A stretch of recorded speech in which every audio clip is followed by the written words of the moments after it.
প্ৰিয় বন্ধু বান্ধৱীসকল আটাইকে নমস্কাৰ জনাইছোঁ।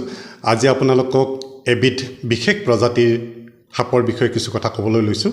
এই বিৰল প্ৰজাতিৰ সাপবিধ উত্তৰ পূৰ্বাঞ্চলৰ ভিতৰত একমাত্ৰ নলবাৰী জিলাত উপলব্ধ হৈছে আৰু এই কথাক আজি বৈজ্ঞানিকভাৱে স্বীকাৰ কৰা হৈছে। এই সাপবিধনো কি এই বিষয়ে আমি কিছু কথা জানিবলৈ লৈছোঁ।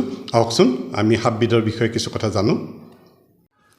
নলবাৰী জিলাত পোনপ্ৰথমবাৰৰ বাবে এক বিৰল প্ৰজাতিৰ ডগ ফেচ ৱাটাৰ স্নেক নামৰ এবিধ সাপ চিনাক্ত কৰা হৈছে। সমগ্ৰ উত্তৰ পূৰ্বাঞ্চলৰ ভিতৰত একমাত্ৰ নলবাৰী জিলাৰ পাগলাদিয়া নৈৰ বুকুত পোৱা গৈছে এই সাপবিধৰ উপস্থিতি।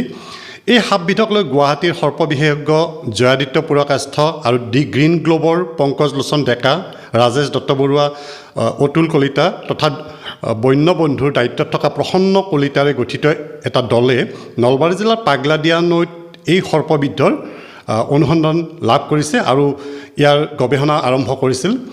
তেখেতসকলৰ এই গৱেষণা পত্ৰ আন্তৰ্জাতিক জাৰ্নাল ৰেপটাইলছ এণ্ড এম্ফিবিয়ানছত প্ৰকাশ পাইছে আৰু উত্তৰ পূৰ্বাঞ্চলৰ ভিতৰত একমাত্ৰ নলবাৰী জিলাত সন্ধান পোৱা এই সাপৰ প্ৰজাতিবিধে জিলাখনৰ গাঁওভিত্তিক পৰ্যটনৰ দিশ বিকশাই তোলাৰো সম্ভাৱনীয়তা প্ৰকট কৰি তুলিছে।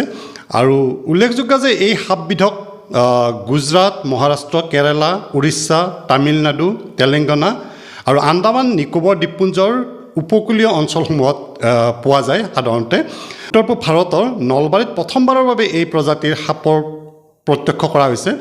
2024 চনৰ 21 অক্টোবৰত প্ৰায় 7 বজাত নলবাৰী জিলাৰ গড়ৈমাৰা নামৰ গাঁওখনত এনে প্ৰজাতিৰ 5ডাল সাপৰ উপস্থিতি দেখা গৈছিল আৰু ইয়াৰ পিছতে বিভিন্ন ধৰণৰ গৱেষণা আৰম্ভ হৈছিল আৰু আজি এই গৱেষণাই সফলতা লাভ কৰিছে আৰু যিখন জাৰ্নালত এই বিষয়ে প্ৰকাশ পাইছে আৰু সেইখন আন্তৰ্জাতিক এখন গৱেষণা পত্ৰ হয় আৰু ইয়াৰ জৰিয়তে নলবাৰীত এই বিশেষ প্ৰজাতিৰ সাপবিধৰ উপস্থিতি স্বীকাৰ কৰা হৈছে।